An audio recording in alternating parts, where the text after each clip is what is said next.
Бүгд сайн байцгаана уу? Майк Марк Гэрэг. Тэгээд би Монгол хэл жоохон ойлгочихно. Тэгээд ярьж боломжтой. Сайн ярина. Уг нь сайн ярина. Гэхдээ одоо нарабач урчуулан. So it's good to be with you this morning. Өнөглөө та бүхэнтэй хамт байгаадаа баяртай байна. Хэрвээ би микрофоноор яргүй бол сонсож чадах гайгүй юу? Окей. Багш нэг компьютертэй ойр зогсох гэж байна. All right.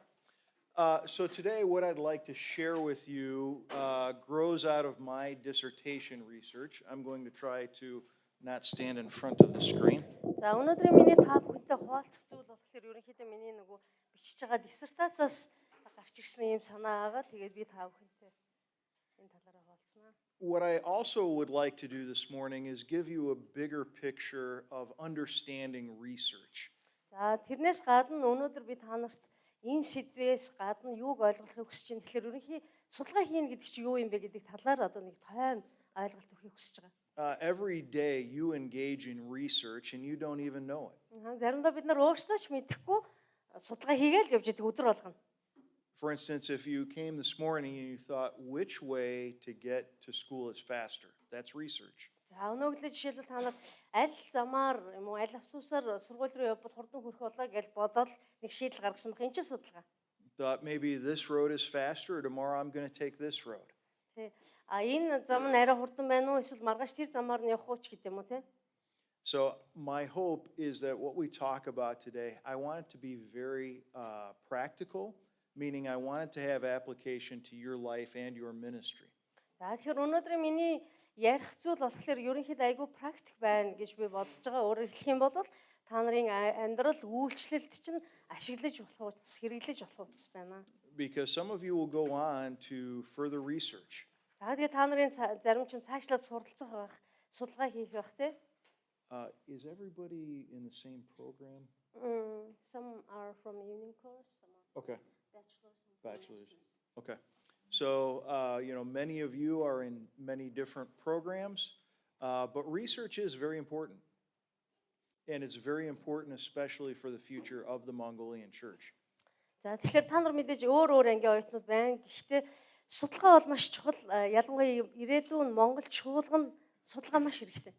As I'm speaking this morning, we're going to have time for questions, so please think about those, and I want to give you a chance to ask questions. За тэгээд өнөөглөө намайг ярьж явах та нар бас ингэ дотроо асуулт байвал бодоод асуултаа боловсруулаад сууж байгаараа. Тэгээд би та нарт асуух ярилцах цаг бас гарганаа.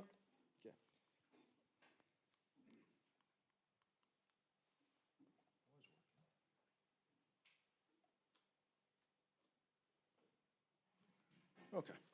Let me introduce you to my family. За энэ манай гэр бүлийнхний зураг байна. We came to Mongolia in 2008. 2008 онд Монголд ирсэн байгаа. My wife and I celebrated 27 years of being married this past July.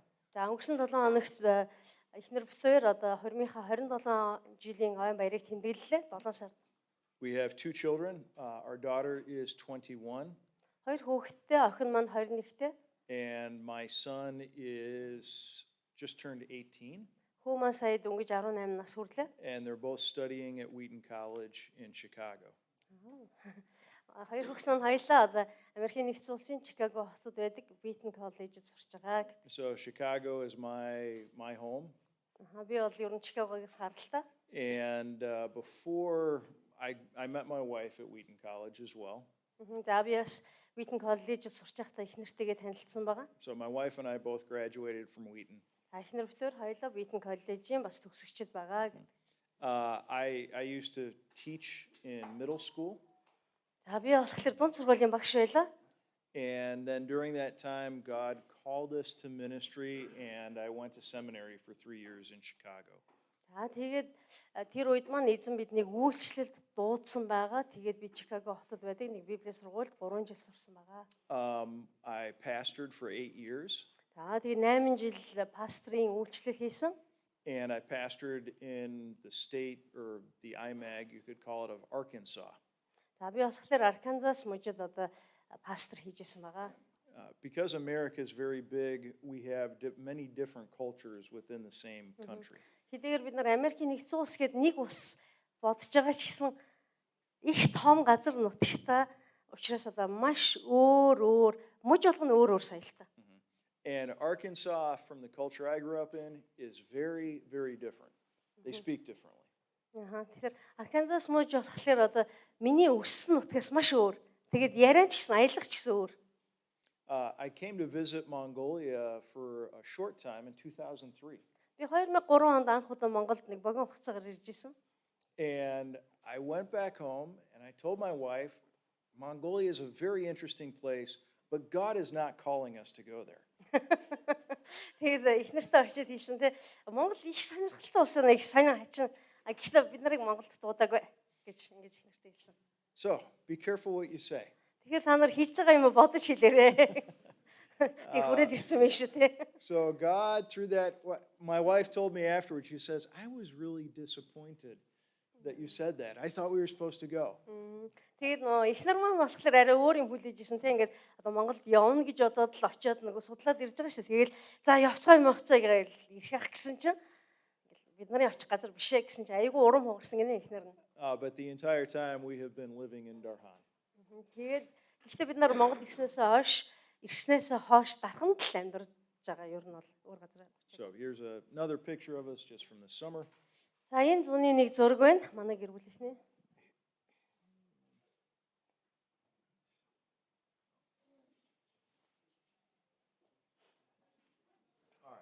So why do we do research? За бид нар ер нь яагаад судалгаа хийдэг юм бэ?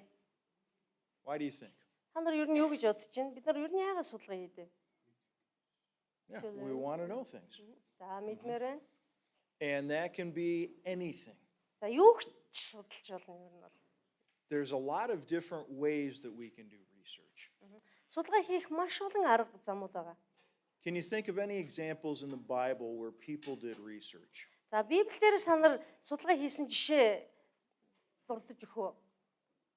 Библиэлээс одоо судалгаа хийжсэн хүмүүсийн жишээ Библиэлд байна уу? 12 туршуул байна тий. The spies, that's a good example. They went in to see what was happening. За 12 туршуул бол яваад ер нь газар нутаг юу вэ, ямар вэ гэж судлахаар явсан тий. Шингэрээ ямар байна? Шингэрэнд тийм судалгаа хийсэн юм байна уу? Баярлалаа. Yeah.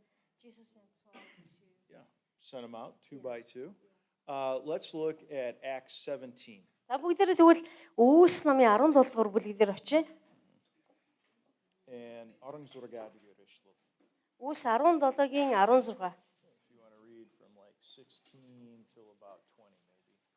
За хэдүүлээ Үүс намын 17 дугаар бүлгийн 16-аас 2 дугаар ишлэлийг харъя.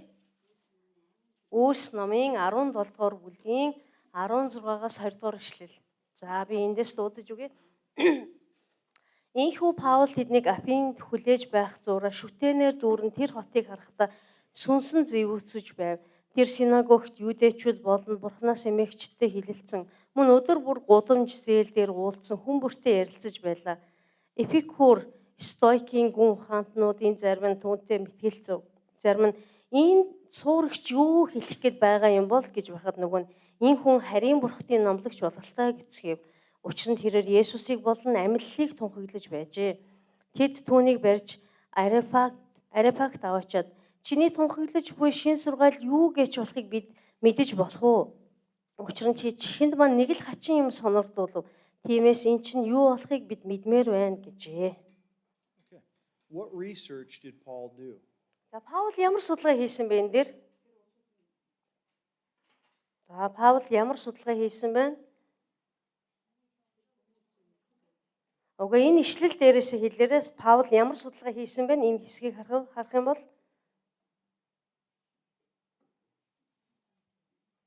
бараг л 16 дугаар ишлэл дээр байгаа юм шүү те. Yeah, he looks. Харж исэн мэн те юмнуудын хараад ажиглаад явж исэн мэн. And most research is looking. За тэгэхээр ер нь ихэнх судалгаа бол ажигласнаар эхэлдэг. The first thing that's important is that Paul traveled to the city. What ethnicity was Paul? За хамгийн эхлээд Паул яасан бэ гэхээр энэ хотод очисон байгаа. Паул өөрөө ямар үндэстний хүн байсан бэ? Ямар одоо гаралтай, угсаатай хүн байсан бэ? It's a Judaism. He was a Hebrew, За okay? еврей хүн байсан. And he's in a Greek city. Бас тэр еврей хүн атлаа одоо Грекийн Афин хотод очсон байна тий. So it's a different culture. It's unfamiliar to him. Тэр Паулийн хувьд бол бас яах нь шин соёл дээр очсон байх нь шин соёл шин газар нутагт очсон байх нь шүү дээ. So it doesn't have all the detail, but we do see is Paul is looking around and what conclusion does he come to? What kind of people? За эндээс харах юм бол Паул яасан байх нь шин газар очиод ингээл хараал явж исэн мэн тий. Харж агаад ямар дүгнэлтэнд хүрсэн бэ эцэстээ ажиглаж явсны эцэст. Сүнсэн зэвүүцсэн юм шүү дээ. There's a lot of idols. Аха. There's idols everywhere. За хаа сайгүй шүтэн байна гэдэг ийм дүгнэлтэнд хүрсэн. Okay. So Paul is doing his research. He's not asking people at this point, but he's engaged walking around the city saying, what is valuable to these people? За тэгэхээр Паулийн хувьд энэ Афин хотод очиод эхлээд шууд нөгөө хүмүүсээс асуулт асуугаад ингээд судалгаа хийгээд явсан биш. Харин яаж хийсэн бэ гэхээр зүгээр л ажиглалт хийсэн. Хараад ажиглаад энэ хүмүүс юуг үнэлж сэгнэдэм бол гэж харж исэн. Sometimes one of the difficulties that we have is that if you live in Mongolia, you're living in the midst of your culture, and sometimes you're not aware of that culture. Одоо бид нар Монгол хүмүүс Монгол нутагт амьдарч байгаа учраас нөгөө өөрсдийнхээ дундаас юм ингээ ажиглаж харах барыг байдаггүй, ажиглаж чаддаггүй. There were two fish that were swimming in the river. За нэг хоёр загас байжээ, хоёр загас голд сэлж явж. And they met another fish. Тэгээд замдаа нэг загстай тааралдаж. And the one fish said to the other, "Hey boys, how's the water?" За тэгээд нөгөө загас маань за ус ямар шүү байна да гэд асуусан байна. And the fish asks, "What's water?" Тэгсэн чинь нөгөө загас нь ус гэж юу юм бэ гэж. It's the same for our culture. Аха. Тэгэхээр бид нар соёл бас яг адилхан соёл дотор амьдарч байгаа хүн тэрийг юм анзаардаггүй гэдэг юм уу? We're so often surrounded by it that we don't necessarily notice it. Аха. Өөрөөр хэлбэл нөгөө усан дотор явж байгаа загас ингээ усаар хүрээлүүлсэн байсан шиг бид нар соёллоороо ингээ хүрээлүүлсэн байдаг. Тэгээд яг соёл гэж юу юм? Манай Монгол соёл юу вэ гэж ингэж өөр анзаардаггүй. There's a man named Andrew Walls. За Андре Волс гэдэг нэг хүн байсан. And he uses the illustration that imagine you came from Mars to Earth. Тэгээд тэр хүн одоо энэ зүйлийг бид нар яаж ажиглах талаар заахта та өөрийгөө Марсаас дэлхий дээр ирсэн гэж бод. And you entered into Ulaanbaatar. Тэгээ Улаанбаатар хотод ирсэн гэж бод. What would you think? What would you say is valuable to the people of Ulaanbaatar? Марсаас ирсэн хүн Улаанбаатар хотыг ажиглаад ямар дүгнэлт хийх бол энэ Улаанбаатар хотын хүмүүс юуг үнэлж сэгнэдэг юм байна гэж хэлэх бол. Because in part, this is where it's important. Each of you someday will probably or are working in a church, in a congregation. Тэгэхээр бид нарын хувьд яг энэ сэтгэлгээ маш чухал. Та нар магадгүй цаашдынхаа үйлчлэл хийж явах тийм магадгүй нэг цуглаанд очих үедээ ч гэсэн яг энэ сэтгэлгээгээр харах чухал. You're caring for the people in that congregation. Та тухайн чуулган дотор байгаа хүмүүсийг харж халамжилдаг. But you're also seeking to share the good news with people who have not heard it, who do not know it. Түүнээс гадна та бас ямар үйлчлэл хийх вэ гэхээр эргэн тойрны Есүс Христэд итгээгүй хүмүүст сайн мэдээг тунхаглах ажил хийх байгаа. To do that, you need to know the culture. Энэ хоёр үйлчлэлийг зэрэгцүүлж хийхийн тулд та соёлыг нь тухайн дүүргийн хотын газрынхаа соёлыг мэдэх хэрэгтэй. You need to say what's valuable. Энэ хүмүүс юуг үнэлдэг юм бэ? What do these people worship? Гэдэг нь энэ хүмүүс юуг чухал гэж үздэг, юунд мөрөгдөй, юуг шүтдэг. And so that's what Paul is doing in Athens. Гэж харах хэрэгтэй гэж. Тэгэхээр Паул Атин хотод очиод яг энийг харж ирсэн. Хүмүүс юуг үнцэнтэй гэж үзэж байна. So he also noticed then he looks out in the city, verse 16, but then he goes to the synagogue, he starts to talk to people, talks to the Hebrews. За тэгэхээр эхлээд хотод 16 дугаар эшлэлийг харах юм бол хотоор яваад хотод дотор ажиглалт хийгээд дараа нь цааш нь тэр синагогт очисон гэдэг нь еврей хүмүүсийнхээ дунд очисон гэсэн үг. Where else does he go? Өөр тэр хаашаа явсан бэ? Синагогоос гадна. Хаашаа явсан бэ? Эпикур гэдэг нь газрын нэр биш. Хүний нэр юм шүү. Гудамж зээл талбайгаар тийм market area. Zach. All right, so he goes because That's the place where everybody's coming in and interacting. Аха. Тэгээд синагогоос гараад дахиад хаашаа явсан байна. Гудамж зээл талбайгаар явсан байна. Okay, Энд чинь юу өрнжидэг вэ гэхээр хүмүүсийн амьдрал өрнжидэг. so he's starting to talk to people. Аа тэгээ хүмүүстэй ярилцаж эхэлсэн гэсэн. And then we're not going to go through the whole passage, but later on, Paul takes this knowledge and it shapes how he talks to people at Mars Hill. За тэгээд ингэсэн байгаа бид нар бүх ишлэлийг нь цааш нь харахгүй гэхдээ тэр дараа нь энэ ажигласан зүйлээрээ нөгөө нэг олны өмнө очиод марш хийл гэж байна уу тий нэг толгод дээр очиод хүмүүст ярьж байгаа шүү дээ. Тэн дээр очиод ярихдаа нөгөө ажиглаад дүгнэлт хийсэн мэдлэгийнхээ дагуу ярьсан байгаа. So Paul directly takes from his research, he applies it to the message that he's sharing. Өөрөөр хэлэх юм бол Паул өөрийнхөө судалгааг аваад үг дамжуулахтаа ашигласан тэр судалгаагаа ашигласан байгаа. One thing that's very important to remember, and you've seen this, is that culture is always changing. За бидний хувьд анзаарах юм мэдчих хэвээр нэг зүйл болохоор соёл байнга өөрчлөгдөж идэг гэдгийг мэдэх хэвээр. How have you seen culture in Ulaanbaatar, in Mongolia, change in the last 5 years? За сүүлийн 5 жил Улаанбаатар хотод ямар өөрчлөлтүүд гарсан бэ? Улаанбаатарын соёл ахуйд ямар өөрчлөлт гарсан бэ? Жишээлбэл автобусанд картаар зочдөг болсон тий. Миний мэдхэн л. Хоёр дахь автобустай болсон. In a glue, we see you orat to get coffee. Бас see you ороод кофе авчуудаг болсон. Dude, online or. Yeah. Yeah, that's another.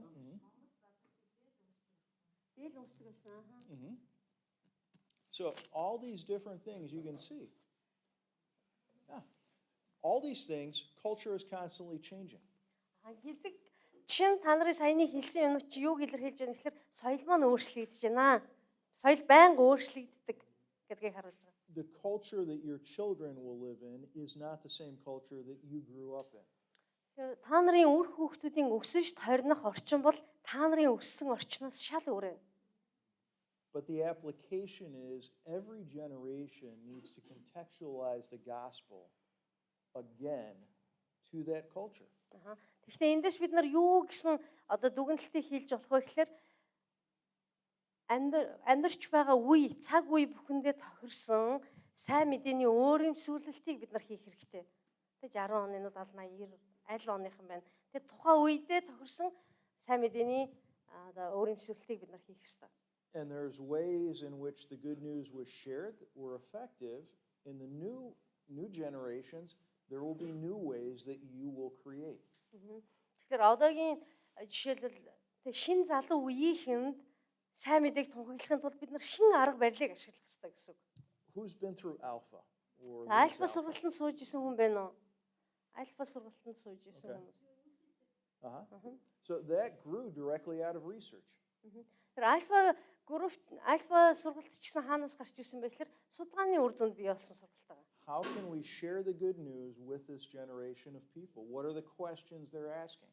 Тэгэхээр одоо энэ үеийнхэн те энэ үед амьдарч байгаа хүмүүс ер нь юу сонирхдаг яа тий тэд нар ямар асуулт тавьдیں гэдэг дээрээс үндслээд энэ сургалтыг одоо зохион байгуулсан байгаа. This is why research is important. It's not stuff that it's just for like academic people. It's for everyone. Тэгэхээр альфа сургалтууд маш үр дүнтэй явж байгаа шүү дээ. Тэгэхээр нөгөө ингийн тулд судалгаа хийдэг. Энэ зөвхөн нөгөө нэг эрдмийн зэрэг горилж байгаа хүмүүс л судалгаа хийдэг гэж бид нар ойлгож болохгүй. Энэ бол өдөр тутмын амьдралын төлөө хийгддэг зүйл байгаа. If you're going to do research, the most important thing you need to have is a question. Судалгаа хийхийн тулд яах ёстой вэ гэхээр нэг чухал зүйл, хамгийн чухал зүйл гэж багш хэлж байна. Хамгийн чухал зүйл бол асуулт тавих ёстой байдаг. Okay. The question comes from different places. За асуулт бол янз бүрийн талбараас орж ирнэ. And my research started, the question that I had started with this picture. За миний судалгааны асуулт бол энэ зурагнаас эхэлсэн байгаа. And this was at a training that we did in Darhan. And I asked the people, I said, I want you to line up by the year in which you became a Christian. За би дарханд явуулж ирсэн сургалт байгаа. Тэгээд сургалтын дээр хүмүүсийг юу гэж хэлсэн бэ гэхээр та нар Есүс Христэд итгэсэн он цагийнхаа дараалалаар зогсохгүй юу гэж асуусан. I don't know how well you can see this. За та нар сайн харагдаж байна уу юм би мэдэхгүй байл. Okay, if we look at the first two people here, what do you notice about them? Хамгийн эхний хоёр хүнийг та нар харж байна уу? Тэр хоёр хүн юу хийж байна? Баруун гар талын хоёр хүн юу хийж байна? Яаж байна? Хагийн хийж байна. They're hugging each other, okay? Өөр юу вэ? Цай барьсан байна гэж.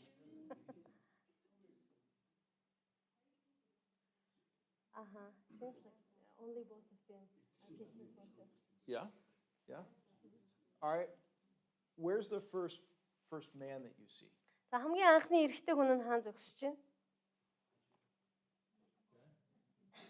Энэ эхэлж байгаа шүү заяа. Энэ эхлэлээс харуул хамгийн анхны эрэгтэй хүн нь хаан зогсож байна. Тэгээ өндөр дараагийнх нь тэр энэ хоёр. Where's the first Mongolian man? За тэгвэл хамгийн анхны Монгол эрэгтэй хүн хаан зогсож байна?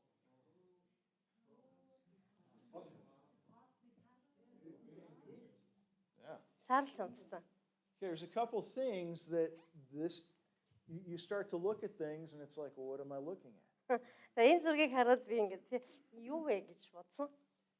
What fascinates me, what just blows my mind is here two people that came to Mongolia as missionaries actually became Christians after several Mongolians. За миний гайхширлыг төрүүлсэн хит хитэн зүйл байгаа. Нэг он дараалалаараа зогссон шүү дээ. Тэгсэн чинь энэ хоёр мишнер ахгүй юу? Хоёр гадаад монголчуудаас хойшоо итгэсэн байна шүү дээ. Монголчуудын дараа итгэсэн байна тий. Зарим монголчууд тэр хоёр мишнерээс өмнө Есүст итгэсэн байна. I was just like, wow. Oh гэж бодсон. But I wanted to know what about this guy? Why his name's Dawa, so why is Dawa the first Mongolian man in this group? Тэгээ бас нөгөө гайхширлыг төрүүлсэн зүйл болохоор даваа тэр гол зогсож байгаа. Даваа энэ хүмүүсийн дотор байгаа энд байгаа ирчүүдийн дундаас хамгийн анхных нь итгэгч юм биш үү? Яагаад гэдэг бодол надад төрсөн. And later on there's a few other men. За даваагаас хойшоо нэлээд хідэн ирчүүд харагдаж байна. But it created this question in my mind. What are their stories? Энэ хүмүүсийн цаана ямар түүх гэрчлэлүүд байгаа болоо гэж. One of my favorite things is asking people, how did you hear about Jesus? Миний хүмүүсээс асуух дуртай нэг асуулт бол яаж Есүст итгэсэн бэ? And it's amazing. Let me ask you, if you could go back to the New Testament and you could talk to the first generation of Christians, would you want to do that?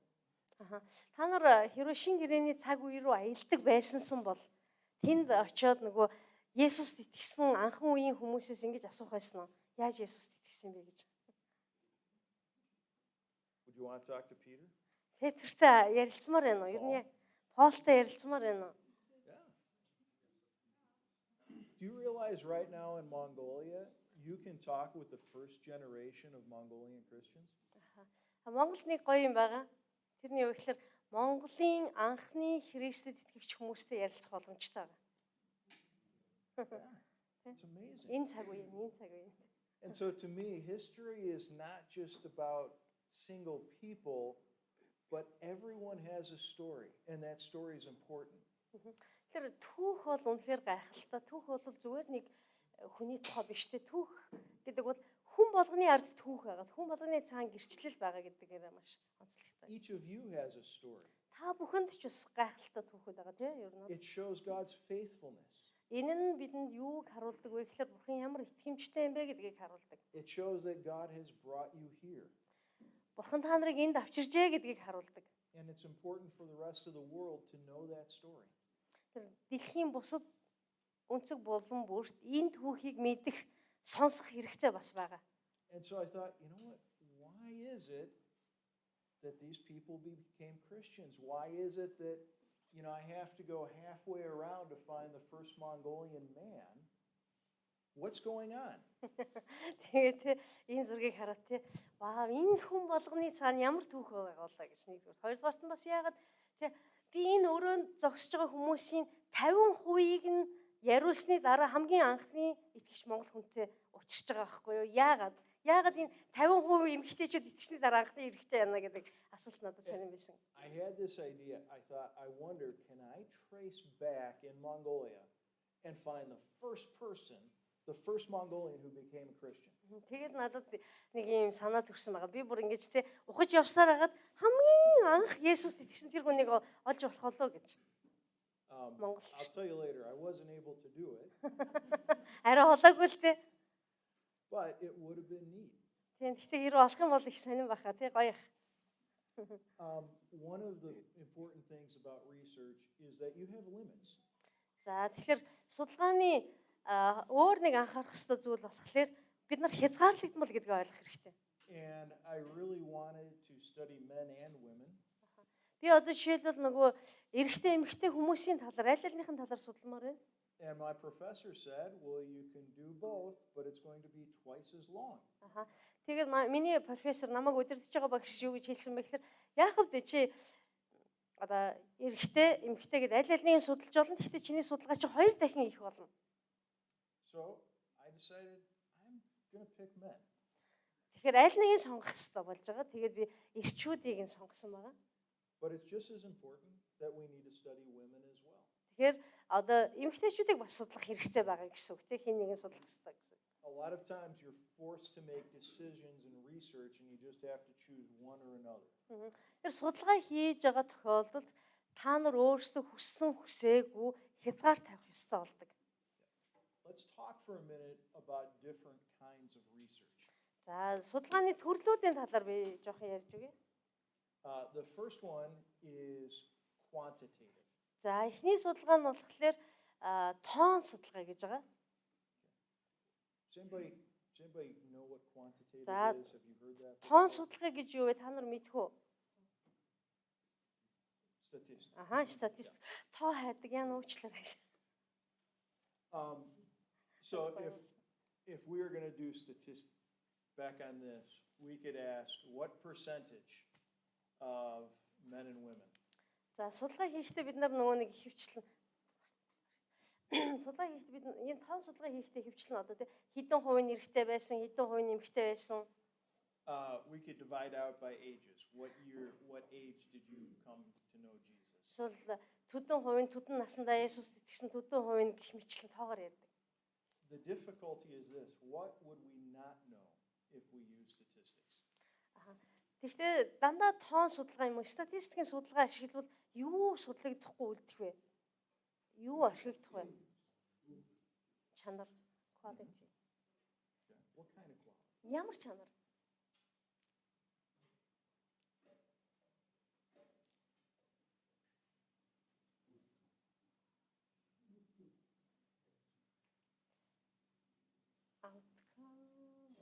What kind of outcomes? За ямар үр дүн?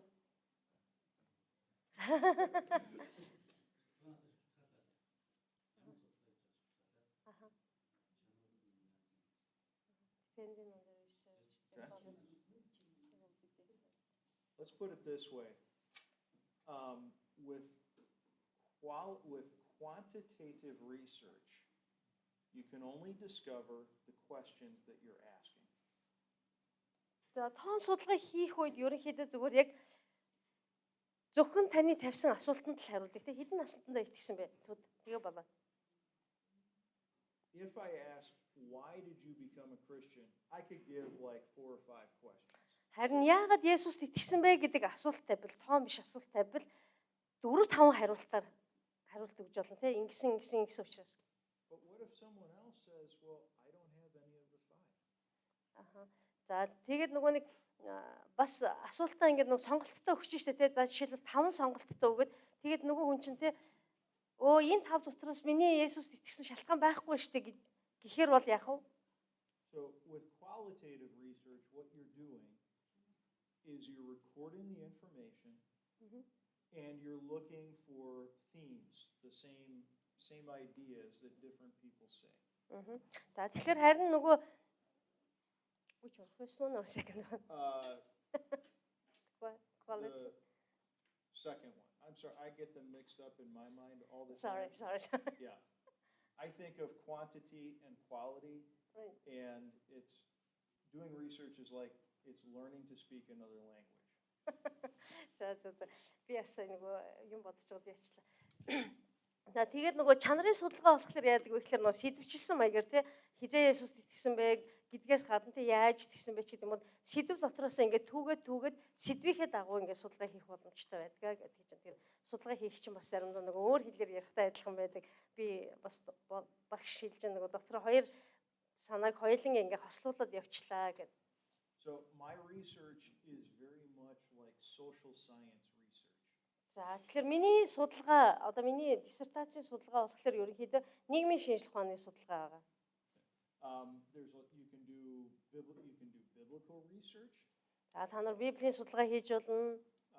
You can do there's no limit to the different kinds of research that you can do. Гэх мэтлэн ямар ч сэдвээр судалгаа хийж болно. Энд бол өстой хязгаар байхгүй. You can do research interacting with different authors. За жишээлбэл нөгөө өөр зохиолч нар тийм нэг сэдвээр өөр зохиолч нар ном бичиж байгаа шүү дээ. Тэр зохиолч нарын материал дээр түшиглээд судалгаа хийж болно. But within qualitative research, there's a few different approaches.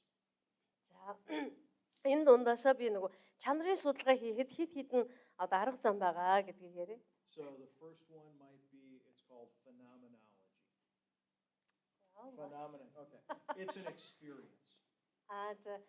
Okay. За чанарын судалгаа хийхэд нэгдүгээрт нь нөгөө нэг туршлага дээр тулгуурласан судалгаа байж болно. An example of it, I went to be a student in another country. These are some of the things that I experienced. I wonder, did other people have the same experience that I did? За жишээлбэл би нэг өөр улсад очиж сурсан. Тэгээ сурах үедээ би ийм үзэж туулсан. Ийм миний хувьд. Гэтэл энэ оюутнууд бас надтай адилхан юм үзэж туулсан болов уу? Яасан бол гэдэг асуулт тавиад судалж болно. I'm pastoring a church. I wonder if some people had some of the same experiences that I did. За жишээлбэл би одоо нэг чуулганы пастор хийж байгаа. Тэгээд миний үзэж туулж байгаа юмыг нөгөө чуулганы пастороос адилхан үзэж туулж байгаа юм болов ямар юм бол гэдэг асуулт байж болно. Another one is a case study. За тэгэхээр нэгдүгээрт нь болохоор яах нь туршлага дээр тулгуурсан. Хоёрдугаарт нь болохоор case study буюу одоо тохиолдол дээр тулгуурсан судалгаа. That's where you study one like maybe organization, one leader. We just had a church in Darhan had their 30th anniversary of this church. And an example is you could tell the story of that church and then say, well, what kind of lessons can we draw from this example? Тэгэхээр тохиолдол дээр тулгуурсан судалгаа гэдэг нь юу вэ гэхээр нэг байгууллагыг сонгож авах юм уу те нэг тохиолдлыг сонгоно гэсэн үг. Эсвэл нэг удирдагчийг сонгох ч юм уу те. Эсвэл одоо жишээлбэл дарханд нэг чуулган 30 жилийнхаа ойг тэмдэглэж байгаа. Тэгэхээр тэр чуулганыг сонгож аваад тэр чуулган дээр тулгуурлаа судалгаа хийж болно. Тэгээд нэг үр дүн гарна шүү дээ. Тэгээд тэрийг нөгөө ингэж харах тийм судалгаа хийж болно. За 3 дахь төрлийн судалгаа нь болохоор одоо тойрог маягийн судалгаа. Like the research is the foundation of the that you reach. За тэгэхээр grounded гэсэн мэт уучлаарай. Grounded гэдэг нь болохоор одоо судалгаан дээр суурилсан судалгаа гэдэг нь одоо судалгаагаа хийгээд судалгаан дээр тулгуурлаад үр дүнгээ тодорхойлдог. Суурилсан судалгаа. Тойрог биш юм шүү. Суурилсан. За дараагийн нэг судалгаа болохоор одоо нөгөө угсаатан зүүн судалгаа гэж байж болж байна. Би бол угсаатны судалгаа хийж байгаа. Тэгээ этнос. Этнос гэдэг үгийг та нар мэдэх үү? Үндэстэн ясна те хүмүүс.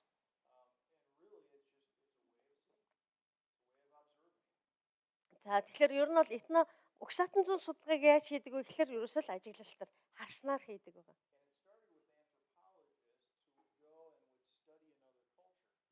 Тэр энэ угсаатан зүүн судалгааг хөвчлэн ямар хүмүүс хийдэг вэ гэхээр антропологчид буюу хүн судлаачид хийдэг байгаа. Тэгээд өөр нэг улсад угсаатны дунд очиод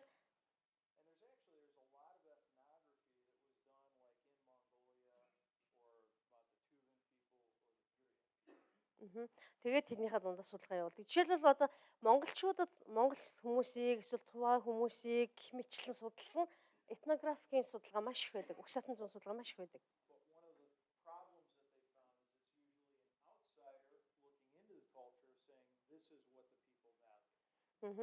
Тэгээд маш их судалгаа байгаа ч гэсэн нэг асуудал байгаа нь дандаа гадны хүмүүсийн хийсэн судалгаа байдаг. Гадны хүмүүс ирээд ажиглаад хийгээд дүгнэлт хийсэн.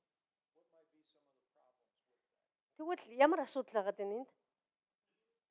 Өөрсдөө хийгээгүй тий. Тэгэхээр нөө гадны хүмүүс учраас харсан зүйлийг буруу тайлбарлах боломжтой тий.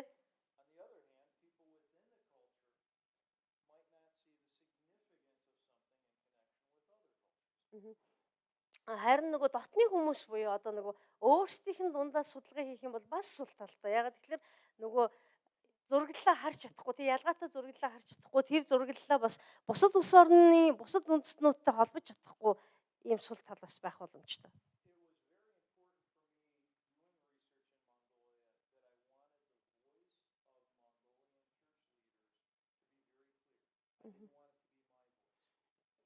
За тэгэхээр миний хийсэн этнографийн судалгаан дээр болохоор би нөгөө Монгол чуулганы удирдагчдын дуу хоолойг одоо бусдад сонсгомоор байсан.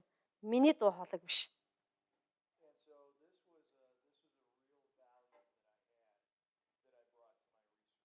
Тэгэхээр миний судалгаа бол үүгээрээ их одоо ач холбогдолтой гэдэг юм уу те үн цэнтэй байгаа те яг монгол хүмүүсийн дуу хоолойг би тусахыг хүссэн байгаа гэж.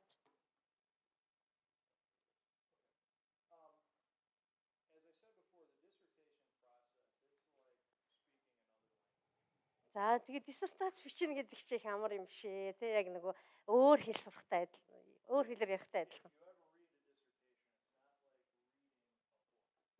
Та нар ингээ хүний бичсэн диссертац унших юм бол ч гэсэн тийм сонирхолтой биш тэ ном уншиж байгаа юм шиг гоё биш.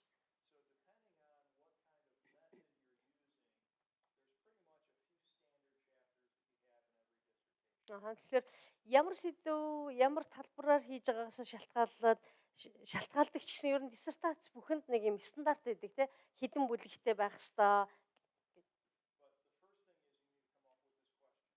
За тэгэхээр мэдээж хамгийн эхлээд нөгөө нэг юу те асуулт, судалгааны асуулт гэж нэг юм байгаа. Чи юу мэдмээр байгаа юм? Тэрийг асуулт болгож тань.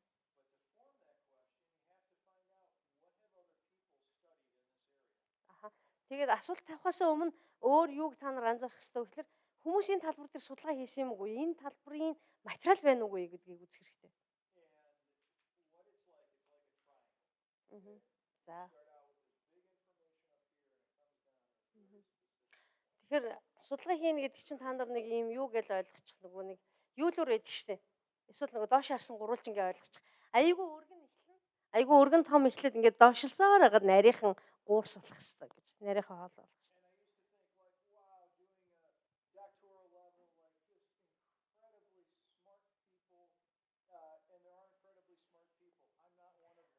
За тэгээ би нөгөө докторийн судалгаа хийнэ гэдэг чинь тэгээ ёстой амар толгойтой хүмүүсийн хийдэг ажил. Би бол тийм толгойтой биш гэж бодож байсан.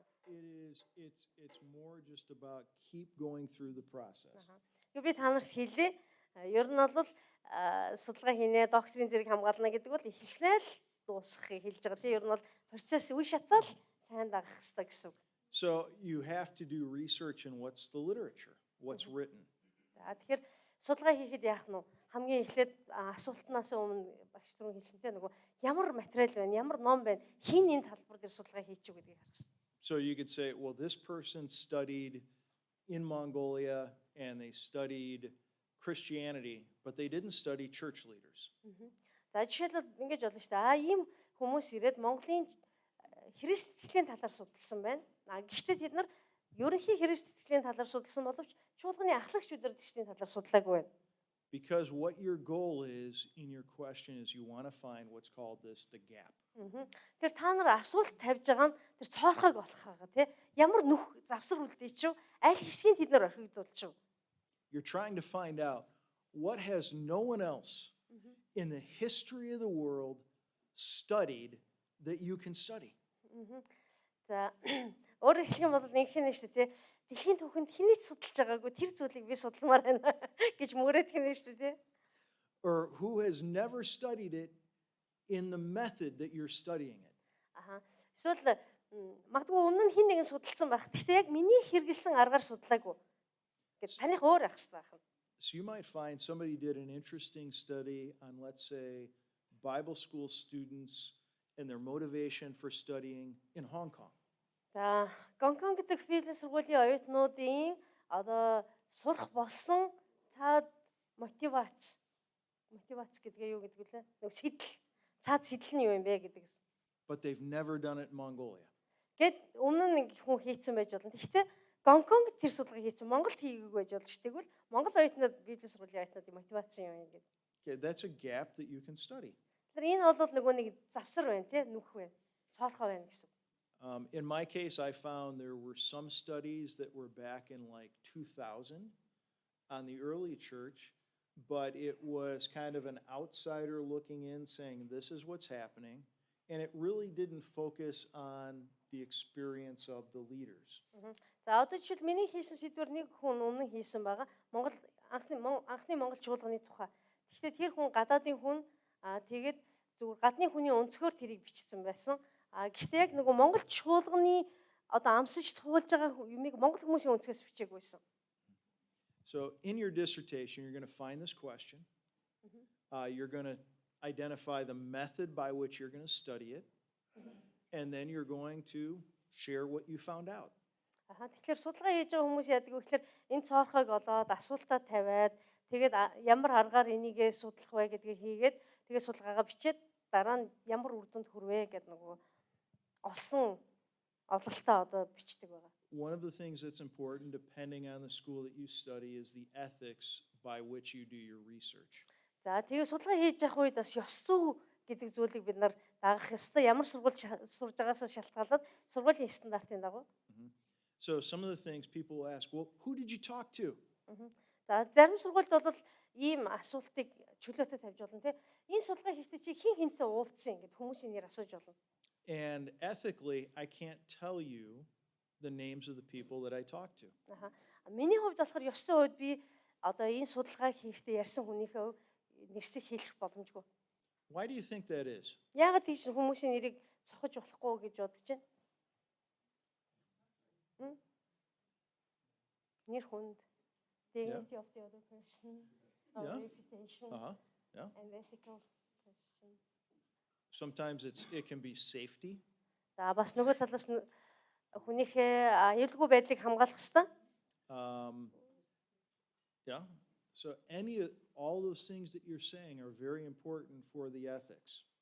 Та нарын саяны хэлсэн бүх зүйл чинь яг зөв те. Бид нар ёс зүйтэй байх хэрэгтэй.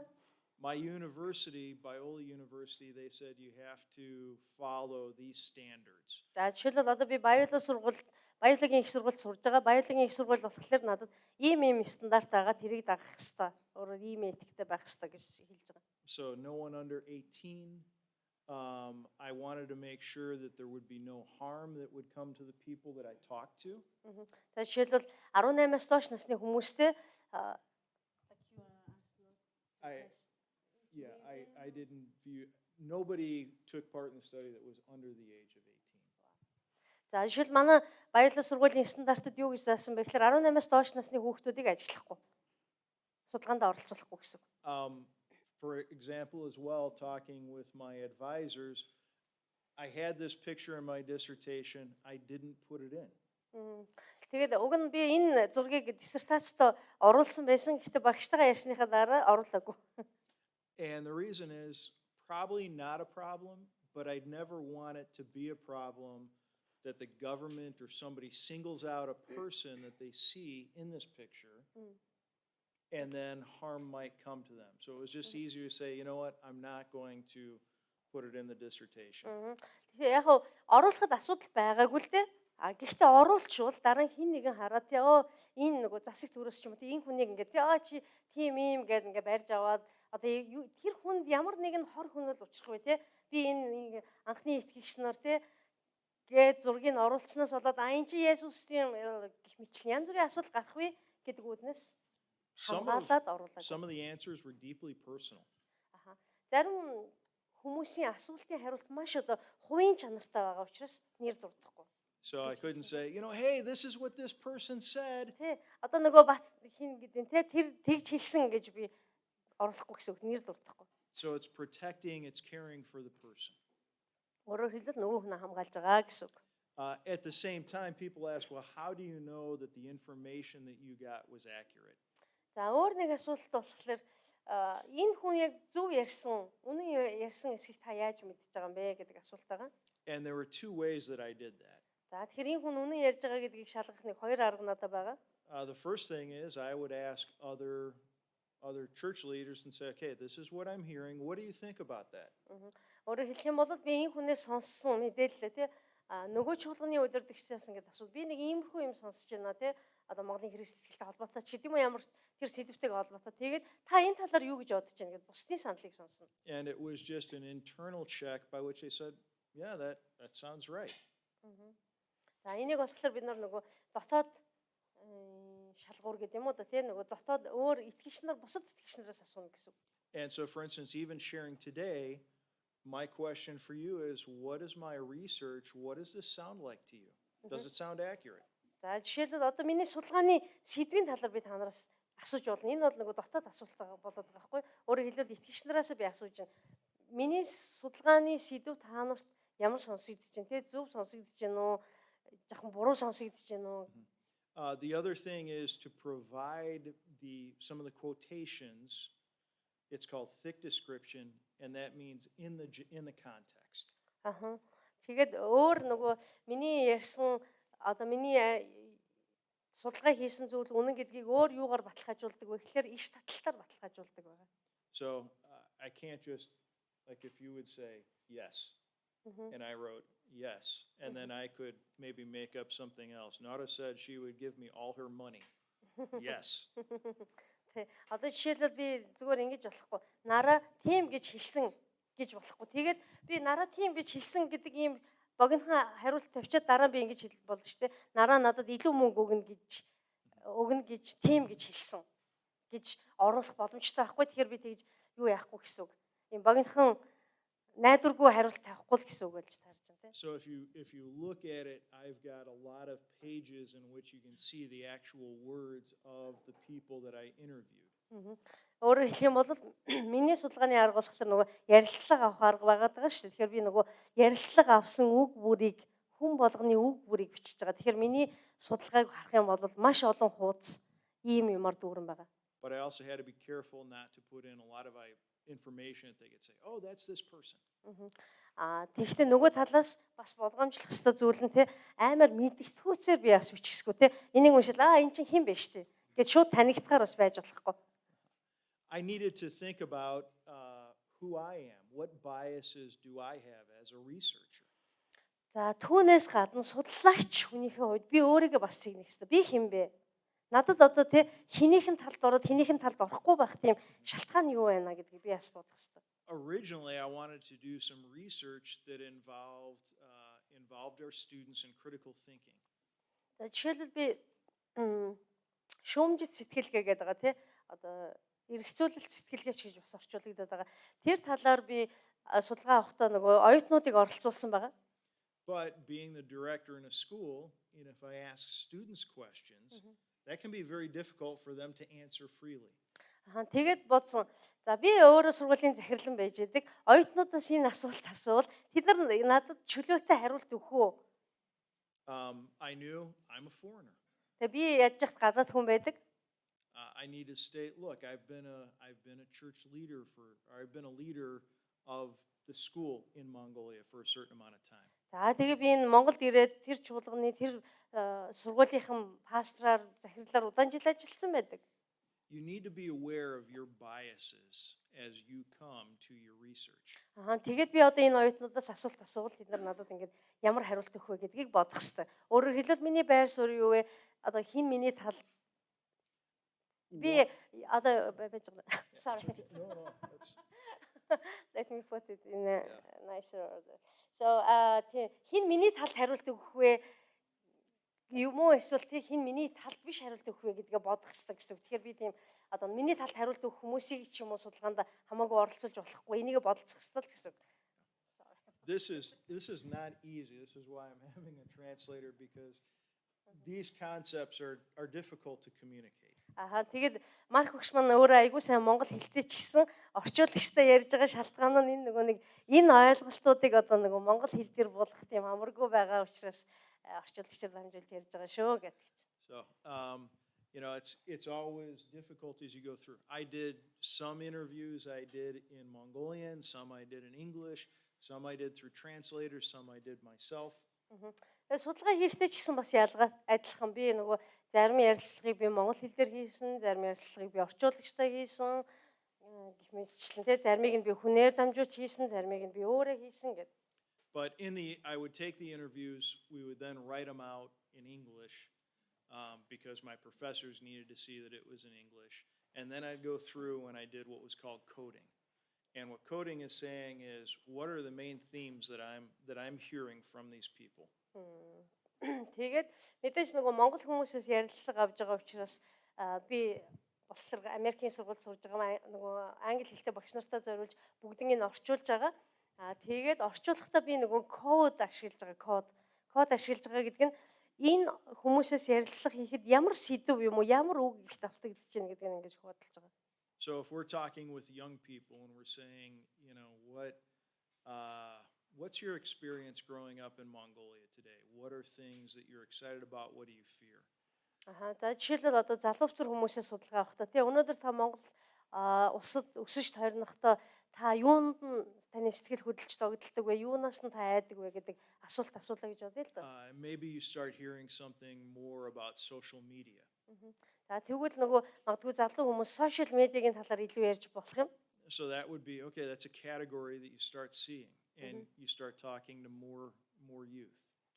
Тэгэхээр нөгөө нэг та яг категори ангилах нь шүү дээ тийм ээ. Залуу хүмүүстэй ярихлаар сошиал медиагийн талаар илүү ярьж гин гэдэг нэг ийм ангилал гарчих ч юм уу гаргаж болох. And so eventually you see, okay, like these are the areas, or there might be subparts of I've got social media, but I've got like, let's say TikTok, and then the videos that I watch. So interactive social media and non-interactive social media.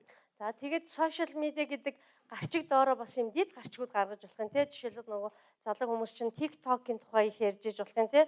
Зарим нь болохоор зүгээр нөгөө ингээд нөгөө комент ч юм уу. Тэгэхээр нөгөө эсвэл зүгээр л ингээд үздэг ч гэдэм юм гэж бичиж болох юм. Тэгэнгүүт нөгөө та дид гарчгаа юу гэж тавих вэ гэхээр interactive нөгөө харилцан хамааралтай те нөгөө одоо илүү ингээд нөгөө юм бичилцдэг холбоо тогтоодог сошиал медиа зүгээр идэвхгүй сошиал медиа идэвхтэй идэвхгүй гэж ангилж байна.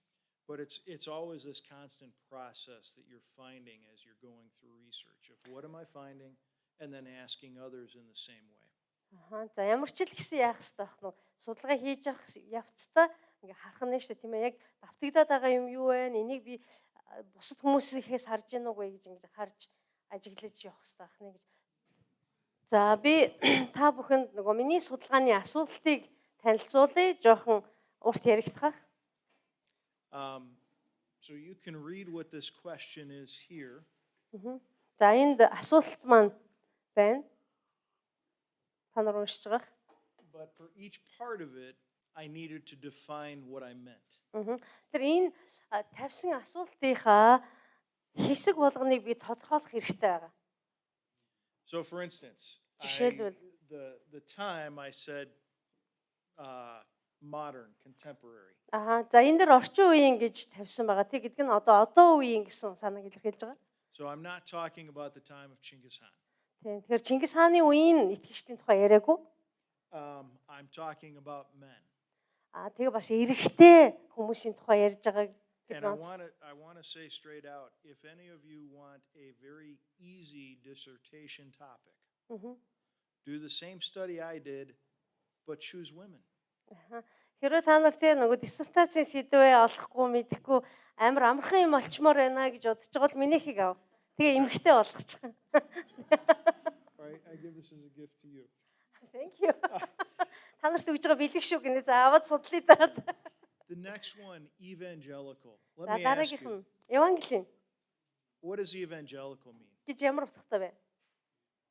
Евангелийн гэж ямар утгатай вэ? Evangelical гэдэг ч одоо евангелийнхан гэж ямар утгатай вэ?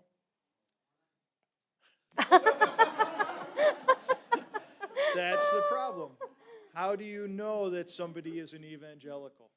За энэ хүн чинь евангелийн хүн байна гэдгийг яаж мэдэх юм тэгвэл? According to the Bible, biblical. So this is one of the areas that I had to say, well, how do I define who is part of this discussion and who is not? So I came up with two ways. Number one. За тэгэхээр энэ евангели гэдэг үгээ би тодорхойлох хэрэгтэй болж байгаа. Би хэнийг евангелих гэж үзэх вэ гэдэг. Хоёр арга. Megishun. They had to be a member of May. За нэгдүгürt нь би энэ ирчүүдээс судалгаа авахдаа Мэйгийн гишүүн ирчүүдээс авна. Мэйгийн гишүүн шуулганы. The second thing was the Jeju tonhak. The Jeju statement. Jeju statement. За хоёрдугаарт нь болохоор нөгөө Jeju-гийн тунхаг гэж байгаа. 2018 оны хөлөө 21 оны тий. So I just said, like, are you in agreement with this? За тэгэхээр би нөгөө юм баг тий 17 үлээ. За. Энэ хоёрыг Мэйгийн гишүүн байна уу? Эсвэл хоёрдугаарт асуулт нь болохоор Jeju-гийн тунхагийн хүлээн зөвшөөрч байна уу гэд. Хэрвээ тийм гэх юм бол тэгээд миний судалгаанд хамрагдана боломжтой гэсэн. But I also did more research on how do Mongolian leaders understand what evangelical means?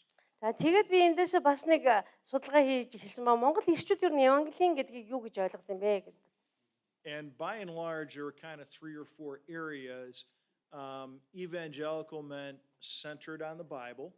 За тэгээд нэг 3-4 юм том хариулт гаргаж ирсэн. Нэгдүгээр нь евангелийн ирчүүд гэдэг нь болохоор Библи төвтэй. The cross. Загалмаад итгэдэг. A personal conversion experience. Одоо Есүс Христэд итгэх тийм хувьчилсан авралын туршлагатай. And then some people add a fourth component, and sometimes I heard this, sometimes I did not. Living that out, activism. Sometimes that's called missions. За тэгээд дөрөвдөх нь болохоор заримдаа байдаг, заримдаа байдаггүй. Тэр нь болохоор үүгээрээ амьдардаг, үүнийхээ дагуу амьдардаг юм уу эсвэл те ийм итгэл үнэмшилтэй, ийм тунхагтай илгээлттэй гэж. But at each point, if you're going to do research, you have to say, how am I defining these terms? What limits am I putting on these terms? За тэгэхээр та нар ч гэсэн судалгаа хийх болгондоо яах нь ингээд нөгөө энийг би юу гэж тодорхойлох уу, ямар хязгаар тавих уу гэдгээ бодох хэрэгтэй байна. Because the other difficulty I had is that I had a limit of pages that I could write. За тэгээд миний хувьд болохоор нэг бэрхшээл нь нөгөө судалгааны ажил бичих хязгаар гэж байгаа. Төдөн хуудсан дотор л бичих ёстой гэдэг зааврыг дээрээс надад өгж байгаа. My entire dissertation was around 300 pages. Миний докторийн диссертац болохоор 300 нүүр орчим болж байгаа. And my advisor said, you can write as many pages as you want. I stopped reading after 300 pages. Тэгээд диссертацийн удирдлагч маань юу гэж хэлсэн бэ гэхээр чи хүсвэл яг уу илүү юм бичиж болно. Гэхдээ би бол 300-аас хойш уншихгүй гэж хэлчихэж байгаа. Тэр чинь зөв шүү дээ. Угаасаа тийм хязгаар байна. And the reason was they had some dissertations that were like 1,000 pages. Тэгээд нөгөө зарим хүмүүстэй нөгөө хязгаараа мэдэхгүй ингээм 1000 хуудас бичээд ороод ирдэг чинь айгуу тийм. So you've got to limit yourself. Тэгэхээр бид нар яг өөрснөө нөгөө зааврын дагуу лимит хязгаар тавих хэрэгтэй. Тэр хүрээний дотор одоо хүрээний дотроо л би бичнэ гэж бодсон. So I knew with this I wanted to do an ethnography of some kind because there hadn't really been an ethnographic study of this topic. За тэгэхээр ямар ч гэсэн миний хувьд бол угшаатан зөв гэдэг талаасаа бичгийг өгсөн тийм мэдээж ийм судалгаанууд байгаа. But then I also had to break down the question into other what we call sub-questions. За тэгэхээр энэ нөгөө нэг гол асуултаа би дараа нөгөө жижиг асуултуудад бас хуваана. So the first thing, how do they experience conversion? За тэгээд дид асуултууд маань ийм байгаа. Тэд итгэлийг хэрхэн амсаж үзсэн бэ гэдэг. Одоо итгэлийн ямар туршил. After conversion, what other questions do you think I should ask? За ийм асуулт энэ. Асуулт нь болохоор одоо Христэд итгэсэн туршлага нь гэдэг ямар туршлагатай байсан бэ? Яаж Христэд итгэсэн бэ гэдэг. Энэний дараа би юу гэж асуулт зохистой вэ? Та нар юу гэж бодож байна? Хэрхэн Христэд итгэсэн бэ гэдэг асуултыг нэгдүгээрт нь тавьсан юм байна. За энэний дараа би хоёрдугаарт нь ямар асуулт тавих хэрэгтэй гэж бодож байна та нар? Миний дид хоёрдугаар асуулт. Юу өөрчлөгдсөн бэ? Юу нөлөөлсөн бэ? Яаж өрнсөн бэ? Явцсан нь ямар байсан бэ? So all those actually, I mean, those are some of the things that came under conversion. За тэгэхээр энэ сая та нарын хэлж байгаа юм чинь бүгдээр нөгөө нэг conversion гэдэг үг чи угаасаа нөгөө итгэлийн эргэлт хийх гэсэн үг байхгүй юу? Би итгэлээ гэдэг шийдвэр гаргаад ингээ Есүсийг дагах гэсэн үг та. I did look and say, what kind of confirmation did you have? What were the responses of your family? За энэ дотор ямар асуултууд орж юмнууд бичигдэх ёстой вэ гэхээр та яг итгэх үед чи юу болсон? Гэр бүлийнхэн чи яаж хүлээж авсан гэдэг асуултууд бас давхар явж байгаа энэ дотор. But we're thinking just big categories. So after this, the next question was discipleship. Тэр чинь болохоор нөгөө нэгдүгээр асуултныхаа дотор ингээл яригдаад явна гэсэн. Хоёр дахь том асуулт нь юу байсан бэ гэхээр дагалдуулалт хийгдсэн үү тань дээр? Таныг дагалдуулсан уу? And then this was important to me, talking about Mongol soil. За тэгээд дараа нөгөө Монгол ахуй соёлын тухай бичиж байгаа. So in many ways, put it this way, after people become a Christian, how do you decide what can you do and you can't do within your culture? За тэгээд дараагийн асуулт нь болохоор ийм асуулт байсан. Христэд итгэснийхээ дараа Монгол хүнийхээ хувьд та юу хийж болно? Одоо Христэд итгэгч Монгол хүнийхээ хувьд юу хийж болно, юу хийж болохгүй гэдгийг яаж тодорхойлсон бэ? Гэдэг асуулт байгаа. When you think about that, what might be some areas that you could research that focus on the different between what cultural things in Mongolian you can do and not do? What are some of those examples? За тэгэхээр та нарын хувьд жишээ юу вэ? Монгол хүнийхээ хувьд Христэд итгэгч болоод юу хийж болох вэ, юу хийж болохгүй вэ? Энтэй холбоотой судалгааны асуулт ч юм уу, та нарт ямар юу төрж байна, ямар жишээ ч юм уу төрж байна? That's a good one. Хасуу өргөж болох юм уу? Итгэгч хүн цайныхаа дээжийг өргөж болох юм уу гэдэг асуулт тавина гинэ. Хатаг ашиглаж болох уу? За өөр. Усны нэр? Усны нэр хийж болох уу? Тэгээд Өөр ямар асуулт вэ? Христэд итгэгч Монгол хүнийхээ хувьд та юу хийж болох вэ, юу хийж болохгүй вэ? Оршуулга. Оршуулгыг яаж хийх вэ? За. Та ширгэлхийг мэдэх үү? Мэдхгүй. За би суржин юу вэ? This is what I love. Like I love finding out. You're like, oh, I understand. There's this area. What? No idea. Well, when your kid gets sick, like especially when your kid is a baby, Yeah. like young baby, you use a fire or like Okay. burn a candle, Uh-huh. and then you use a fire and burn the candle and then drop the candle Okay. leak into the Yeah. water and then it makes a shape. Mm. That shape makes your kid sick or it makes your kid afraid of something. I did not know that before. That is new. And that's what I love about this. It's always you So always ширгэлхийн find чинь талаар something ёстой new. сонсоогүй юм биш харин гинэ. Yeah. So, Жоо ярьсан уу гэж. Okay, so that- хардаг үстэй тий. Let's Ширгэлт design a study just on that. If we did quantitative, we could come up with a questionnaire. Do you do this or do you not? Is it right or is it wrong? За би та нарт хэлье. Яг одоо энэ сэдвээр судалгаа хий гэж одоо хэдүүлээ тоон судалгаа хий. Одоо энд өрөөнд байгаа итгэгч нараас та ширгэлдэггүй. Yes no гэдэг асуулт авна шүү дээ угаасаа. Тэгээд төдөн хувийн тийм үгүй гэдэг. Хоёрдугаарт нь ямар асуулт байлаа? Зөв буруу юу гэдэг асуулт байсан. Ширгэлхэн зөв буруу юу гэдэг асуулт тавина. Энэ бол тоон судалгаа шүү заяа. Тэнгүүт тэдэн хувийн тэгж хариулсан үгүй юм тийм. But it doesn't help us answer the question, why do we do this? Тэгэхээр энэ тоон судалгаа болохоор нөгөө яагаад гэдэг асуултанд ерөөсөө хариулж өгөхгүй байна тийм. Яагаад зөв юм, яагаад буруу юм ч юм уу тийм. Are there other practices from Christianity that you use? How do you as a Christian understand this practice now that you're a Christian? Эсвэл бас нэг юм байж болж шүү дээ. Нөгөө Христ итгэлийн улбаатай соёл танаа юм дотор байж болж шүү дээ. Танаа ахуй соёл дотор. Тэгээд ашигласаар ирсэн одоо та итгэж болсныхаа дараа тэрийг яах вэ гэдэг асуултаас байж болно тийм. And so we'll talk about this a little later, but this process called critical contextualization. За энийг болохоор ерөнхийдөө шүүмжит өөрөмсүүлэлт гэдэг байгаа. Тэгээ энэ талаар би дараа нь нэлээд хожуу ярина. Because the question that you will have as leaders is, how do you teach on that subject in your church? За тэгэхээр та нар ялангуяа Христийн чуулганы ахлагч, пастор, удирдлагч хүмүүсийн хувьд чуулганыхаа итгэгч нарт энийг юу гэж заах вэ гэдэг асуултад тулгарна шүү дээ. Because there shouldn't be anything that's secret in the church. There's nothing in life that the Bible doesn't come and say, let's shine a light on this area. Тэгэхээр бидний амьдралд тийм нууцлаг зүйл байж болохгүй. Тэр нууцаар ингээ хийчдэг, болчдөг ч юм уу тий. Тэр Библийн гэрэл тэн дээр тусах хэвээр бид нар тусгах хэвээр. Энэ асуудлыг бид нар яаж шийдэх вэ? Библийн үүднээс яаж харах вэ гэдгийг бид нар шийдэх ёстой гэдэг юм уу? So what do you do living, let's say, with a grandmother who says, we're going to practice this, but you as a Christian maybe don't agree? What do you do?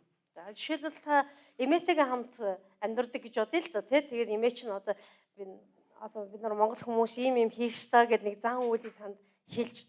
Тэгээд та итгэгч хүний хувьд яах ёстой вэ? And so what I love about this process is you're not saying this is the absolute answer, but this is how we do research to say we have to continually go back. We go from culture to the Bible to say, what is this telling us about this application? Тэгэхээр бид нар энд нөгөө нэг яг одоо энэ бол зөв хариулт, энэ бол буруу хариулт гэдэг асуултыг шууд өгөх боломжгүй. So we'd start thinking about what maybe are some places in the Bible where there's kind of similar subjects maybe. Тэгэхээр бид нарын хувьд яах ёстой вэ гэхээр манай ахуй соёл нэрээ юм хийд юм байна. А Библиэлд юу гэж байна энэ талаар? Ер нь энэтэй ойролцсон сэдв Библиэлд байна уу? Байхгүй бол ер нь Библи ерөнхийдөө юу гэж заадаг гэдгийг харах ёстой болж байгаа. So other things, weddings. За хурмын талаар Golf galant. Are you going to have a lighting of a fire? гал голомтой бадрахаа. Or, maybe a candle or what? Одоо нөгөө манай монголчууд тэгдэг ш нөгөө гал голомтой бадраа нэгэ гал асаадаг тий. Эсвэл нөгөө зарим нь лама асаагаад байгаа тий. Зарим нь нөгөө хурмын ордонд очихоор чүдэнцнүүд хаваалж байгаа зурдаг ч үлээ тий. Ийм зан үйлийг хийх ёстой юу гэдэг тий. I could have written my entire dissertation just on this topic itself. Тэгэхээр яг зөвхөн энэ сэдвүүдээр тий гал голомт бадраах гэдэг ойлголт байх ёстой юу гэдэг асуулт тавиал энэ сэдвээр диссертац бичих боломжтой 300 удаа.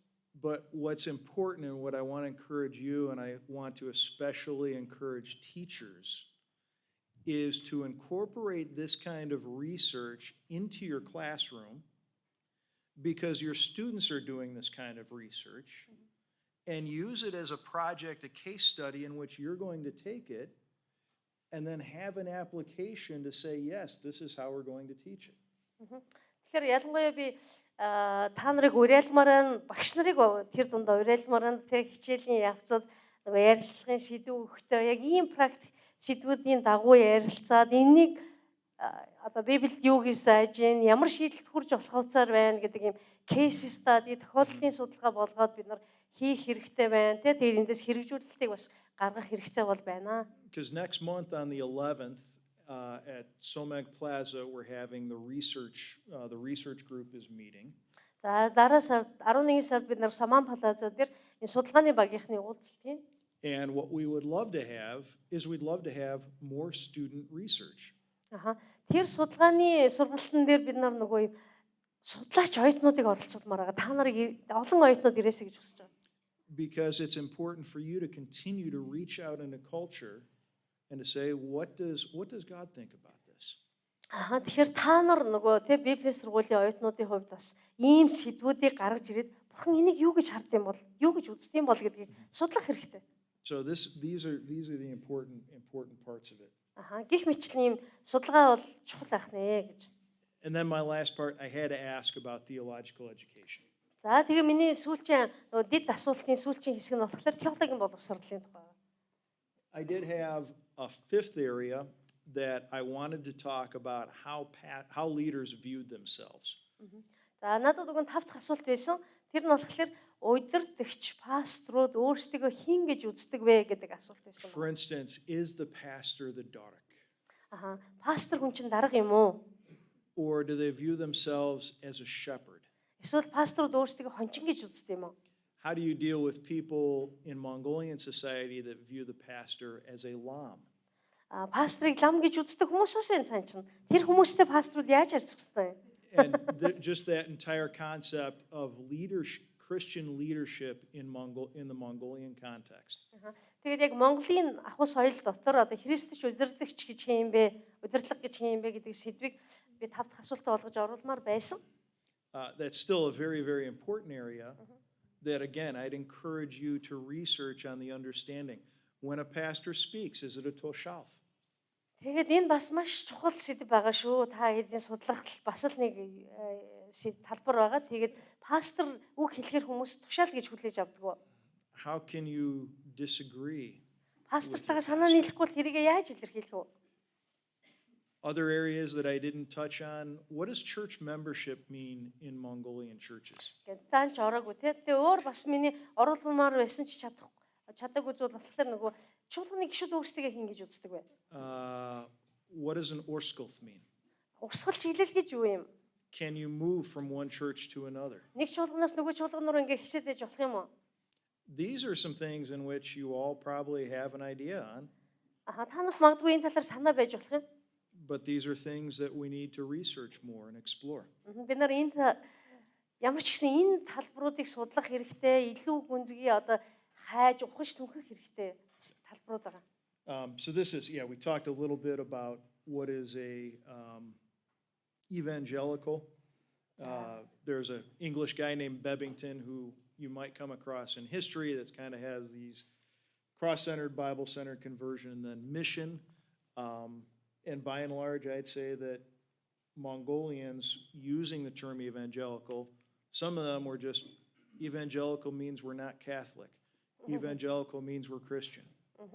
За тэгэхээр бид нар нөгөө бид түрүү нөгөө тайлбарлаад өнгөрсөн шүү дээ. Би асуултынхаа нөгөө Евангелийн гэдгээр юу хэлхийг хүсэж байна гэдэг. Би энэ Бебингтон гэдэг хүний одоо судалгаанаас авсан байгаа. Евангелийнхан гэдэг бол загламаа төвтөө, Библи төвтөө, тэгээд итгэл төвтөө, одоо илгээлт төвтөө хүмүүсийг хэлнэ гэдэг. Тэгэнгүүт Монгол хүмүүст Евангелийнхгүүд хин гэж ойлгож байна. Тэгэхээр Евангелийнхан гэхээр католик биш бол евангелич гэдэг юм уу те?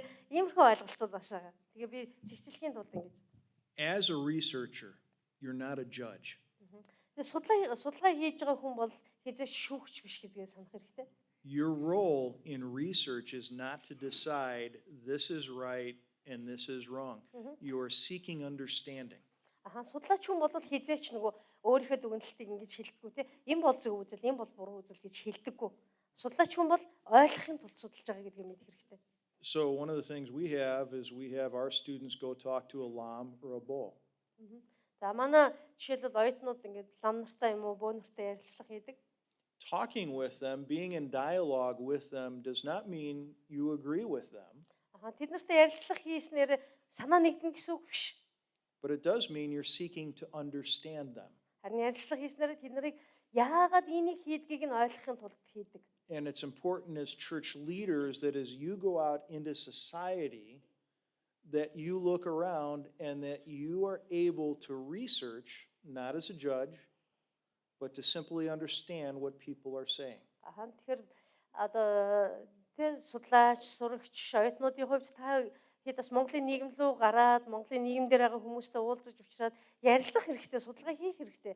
Судлахтаа та нар шүүхийн тулд биш те энэ нь зөв буруу гэж ялгаж, салгаж тэднэрт ойлгуулахын тулд биш зүгээр л тэр хүмүүс хийж байгаа юм яагаад хийдэг юм бэ гэдгийг л ойлгохын тулд. And sometimes that can be difficult, but if you're always judging, you're not going to be able to listen. Тэгээд яагаад ингэж хэлж байгаа вэ гэхээр хэрвээ та ингэж шууд шүүгээл те энэ нь бол зөв, энэ буруу гэдэг юм бол тэр хүнийхээ өнцгийг сонсож чадахгүй өнгөрнө л гэсэн үг. It's very interesting to see how Jesus enters into conversations with people. Есүсийг ч гэсэн харах юм бол Есүс айгүй олон хүмүүстэй ингэ ярилцлага хийдэг байсан. One of my professors put it this way. He said Jesus could have a conversation with anyone.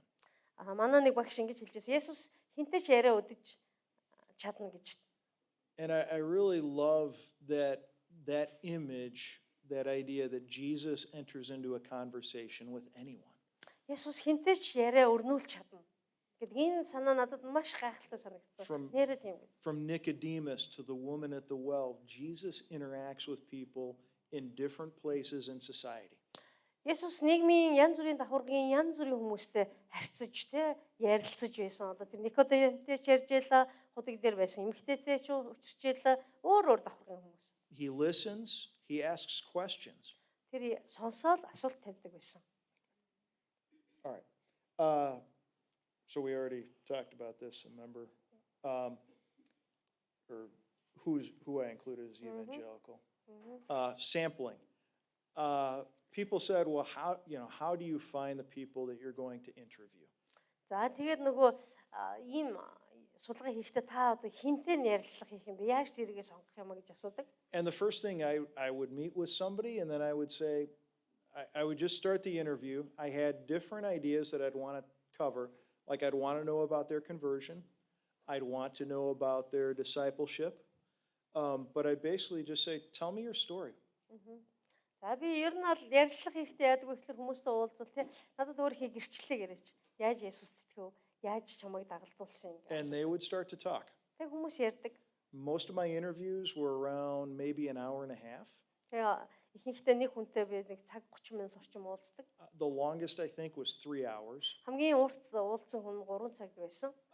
I ended up interviewing 33 people. За би тэгээ 33 залуутай уулзсан байна. So when I think about it, that's probably, each interview was probably about 10 pages of paper. Тэгээд нөгөө 33 хүний ярилцлагыг ингээд цаасан дээр уулгахаар нэг хүнийх нь ойролцоогоор 10 хуудас болж байгаа. So around 330 pages or more of interviews. Зөвхөн ярилцлагын гэтэл 330 орчим нүүр болсон байгаа. So it gets to be a lot very quickly. Тэгэхээр айгүй амархан 300 нүрийг бол дүүргэж болж байна. But then I would ask him to say, who else do you think I should talk to? За тэгээ 33 хүнтэй ярилцлага хийснийхээ дараа за одоо ямар хүнээс ярилцлага авах вэ? Хин үлдэж байна? Oh, talk to this person. Энэ хүнтэй нэг ярьж үзье да. Or yeah, hey, here's a phone number, talk to this person. За тэгэл утасны дугаарыг аваад ярьж үзье. I tried to, if I could, maybe balance between Darhan and Ulaanbaatar, and I tried to have some people as well from the countryside. It was difficult because Mongolians move. Тэгээд би нөгөө юу яаж болох вэ гэсэн л да зөвхөн Дархны ирчүүдээс биш Улаанбаатарын ирчүүдээс оролцуулаад бас хөдөөний ирчүүдээс оролцуулаад ингээл ярилцлага авч болох байсан л да. Гэхдээ нөгөө монголчууд ч их хөдөлгөөнтэй. Okay. So when I looked, I tried to have some different categories I tried to include people of different ages, different locations, but I didn't say, okay, I have to have, like, let's say 10 from Darhan, 10 from Ulaanbaatar. Тэгээд нөгөө тийм болохоор би мэдээж нөгөө талбар бүрээс оролцуулахыг хүссэн л дээ, насны ангиллаар оролцуулахыг хүссэн. Гэхдээ би нөгөө ийм хатуу зааг тавиагүй. За Улаанбаатараас 10, Дархнаас 10, Хөдөөнөөс 10 ч гэдэг юм уу. Ингэж хатуу зааг тавиагүй нөгөө айгүйх хөдөлгөөнтэй болохоор. So they had to say, yes, I am an evangelical. And then I had some questions that I wanted to cover, but it wasn't like I always asked the same 5 questions. За тэгээд нөгөө нэг мэдээж евангелийн хүмүүс байх хэрэгтэй гэдэг нөгөө 2 жишг байгаа шүү дээ. Жижигэн тунхаг бүлээн зөвшөөрдгөө гэдэг. Тэгээд дараа нөгөө асуултаа асуун. Гэхдээ хүн болгоноос адилхан асуулт асуухгүй. Би нэг 5 асуулт байлаа гэл хүн болгоноос 5 асуулт асуухгүй. Нөхцөл байдалтай тохируулна. I recorded everything on my iPhone. За тэгээд ярилцлага авахдаа би нөгөө хүнийхээ ярилцлагыг iPhone дээр тэмдэглэж авсан. I think 1 or 2 interviews that I got done and realized I didn't hit the record button. За нөгөө Эрико бичлэг хийсэн байгаа. Тэгээд 33 хүнээс 2 хүнийхээ ярилцлага хийхдээ нөгөө рекорд гэдгээ дараагүй л. That hurt. Амар хэцүү байсан. Тэгээд 2 хүний ярилцлага алдсан. But if you don't record later on, you can take like what you remember, write it immediately, and just write down what you heard from that interview. Нөгөө бичлэг хийж авдаг нь болохоор дараа нөгөө юм цаасан дээр буулгахад хэрэгтэй байхгүй. Тэгээ хэрвээ та нар бас юм ярилцлага судалгаа хийгээд над чиг санамсаргүйгээр бичлэг хийж аваагүй бол шууд нөгөө санаж байгаа юм бичиж аваарай цаасан дээр буулгаарай. I would start out and I didn't have a written statement that they would sign, but I would say something like, I am doing research as part of Biola University. I will not share your information or identify you in any way. Do I have your permission to record your answers and to use it as part of my research? Яг би нөгөө цаасан дээр ингээ гарын үсэг зурулж зөвшөөрөл аваагүй. А гэхдээ би нөгөө ярилцлага эхлэхдээ би биологийн их сургуулийн одоо докторийн судалгаа хийж байгаамаа. Тэгээд би танаас ингээ ярилцлага аваад тэгээд ингээ ашиглаж болох уу? Гэхдээ би таны хувийн мэдээллийг чинь тавихгүй, хин гэдгийг чинь хэлэхгүй гэд ингээ зөвшөөрөл авсан байна. The answer was usually that's your хамаагүй. Манай монголчууд бол ерөнхийдөө л хамаагүй мөг зүгээр шүү дээ гэдэг. So again, it's the institution that you study with says this is how you're going to do research. За тэд нар хэдийгээр хамаагүй гэж хэлж байгаа ч гэсэн миний сурж байгаа сургуулийн нөгөө этик тийм байгаа учраас би тэрийг дагж байгаа гэж. And then afterwards, when I would take the information, we talked about coding a little bit, and it's just kind of saying what areas. It's kind of like taking apart something, and you're saying, what baskets do I put this in? And then you realize, well, I've got a big basket filled with this part, and that becomes one of the parts of your research. За тэгээд хүнтэй ярилцлага хийснийхээ дараа би нөгөө категори болгож хувaan тий ангилж хувaan тэгээд за энэ хэсгийг нь би тэр рүү н оруулъя тэрийг нь энэ рүү оруулъя. Ерөнхийдөө нэг ийм том сагсан дотор бүх мэдээлэлээ орчлоо гэсэн үг шүү дээ. Тэрийг нөгөө жижиг рүү хуваарлана. Ангилна. What you want to get to is what's called saturation. And saturation is when you're not really learning anything new from the people you're interviewing. За тэгээд нөгөө яаж мэдэх вэ гэхээр ерөнхийдөө боллоо гэдгийг яаж мэдэх вэ гэхээр ханана гэдэг нь нөгөө хүн болгоноос нөгөө адил мэдээлэлээ ингээ аваад байна те шинэ юмгүй болчлаа гэдгээ мэдсэн үед ингээ ханаж байгаа. And what I found is I loved the interviews. They were by far my favorite part of the research, and I didn't want it to stop. But everything, I got to the point where I wasn't hearing the same answers, but the same categories were kind of coming out. I'm like, there's no major new categories. За тэгэхээр нөгөө мэдээж би хүмүүстэй ярилцлага хийгээд хүмүүсийн тухай сонсох надад бол үнэхээр сайхан байсан. Миний хамгийн судалгааны хамгийн дуртай хэсэг бол тэр байсан. А гэхдээ би нөгөө хансан гэдгээ яаж мэдэж ийн гэхээр хүн болго надад мэдээж адилхан хариулт өгөөгүй. А гэхдээ хүн болгоныг адилхан категорийн юм ярьж байгаа. Тэ адилхан ангилалд багтах юм ярьж байгаа. Тэгээд за одоо хангалттай болсон байна гэж ингэж. And through this process, you're going, the analysis and interview is kind of happening at the same time. Тэр ярилцлага авахтайгаа зэрэгцээд анализа хийгээд явж идэг байгаа. I started in, let's say, I think it was September 2017. And let's see. September 2017 of 2017, it took me about a year and a half to collect and code. За би болохоор нөгөө хэд хоног гэж хэлсэн. 9 сарын 27-наас судалгаагаа эхэлсэн. А тэгээд жил хагасын туршид нөгөө нэг мэдээлэлээ цуглуулад кодлох ажлыг хийсэн байгаа. So it wasn't fast. Тийм хурдан бол байгаагүй. Жил хагас гэхээр нэлээд удаан. I find I'm getting older. But I'm also slower. No, it's different languages. Okay, yeah. So where did the people come from? So you can see. За хаанхын хүмүүсээс ярилцлага авсан одоо энэ дээр гарч ирж байна. Pretty split between Ulaanbaatar and Darhan. Ихэнх нь Улаанбаатар дархнаас ирсэн байна те. Irdent and then some other areas, but I knew that okay, I wanted to limit it to this general area, like I didn't have to include Hoft and Choibalsan. За жишээлбэл нөгөө бас би хүрээ хязгаар тавина шүү дээ. Тэгээд хаа байсан ховдгийн хүмүүстэй би ярилцлага хийгээгүй. Чоо басны зүүн зүг баруун зүгээс бол орохгүй. But I'm always curious, would they have had different answers? Maybe. Nobody knows. Гэхдээ би айгүй нөгөө юу л хэлсэн л да, сониучлээсэн л да. Тэдний хариулт юу ямар ахаасан бол арай өөр ахаасан болоо гэл. Here's the ages. За судалгаанд оролцсон хүмүүсийн маань тоон мэдээлэл явж байна. And so you can see that like the middle age from age 31 to 50, I have the most people that interviewed in that category. Насны ангилал нь явж байна те.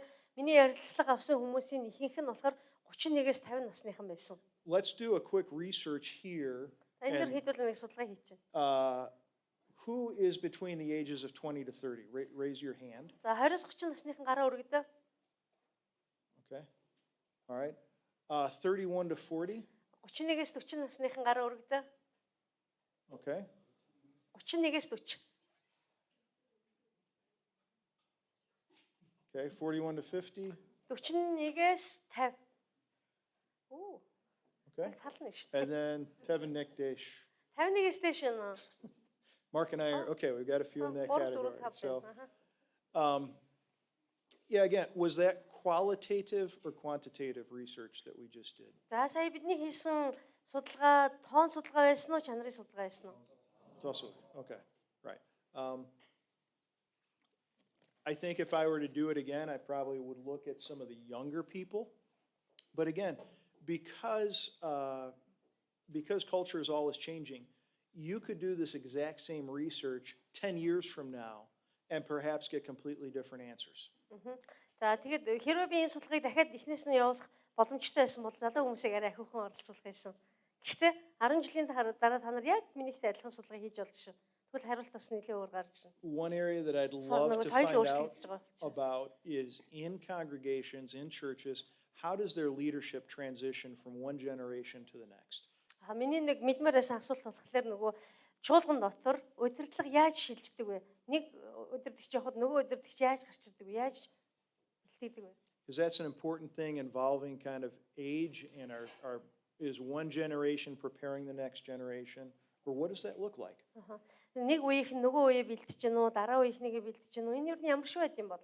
You have experiences, but we don't know the answer. Та нарт бол туршлага байгаа. Манай зөвлөө нь ингэж ингэсэн гэд. Гэхдээ надад хариулт байхгүй. And so that's part of the excitement of research is you're taking your experiences and that's shaping the questions that you're asking. Тэгэхээр одоо судалгаа гэдэг маань юу гэхээр та нарын тэр туршлагыг чинь аваад ингээд нэг юм хэлбэр дүрсэнд оруулаад хариулт гэдэг юм уу те одоо болох нь судалгааны нэг. So we're getting to the first question. За хамгийн ихний асуултыг одоо ярилцъя. Let me stop before that. We've talked a lot about methods. Does anybody have questions up to this point? За бид нар нөгөө аргын талаар нэлээд ярилцлаа шүү дээ тийм ээ ямар арга хэрэглэх үгээд. Тэгэхээр одоохондоо түр завсарлаа та нараас асуулт асууя. Одоо миний ярьсантай холбоотой асуулт байна уу? Нөгөө арга маргатай холбоотой. Тийм. Лоя багш.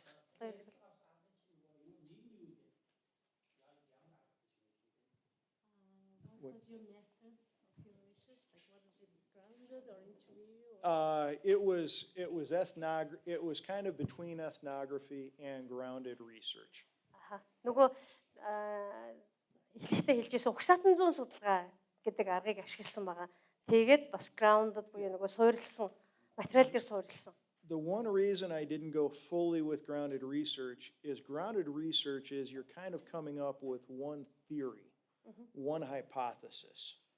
So if I had chosen just like culture, it could have been grounded research. But because I had all these other areas, it didn't really fit well.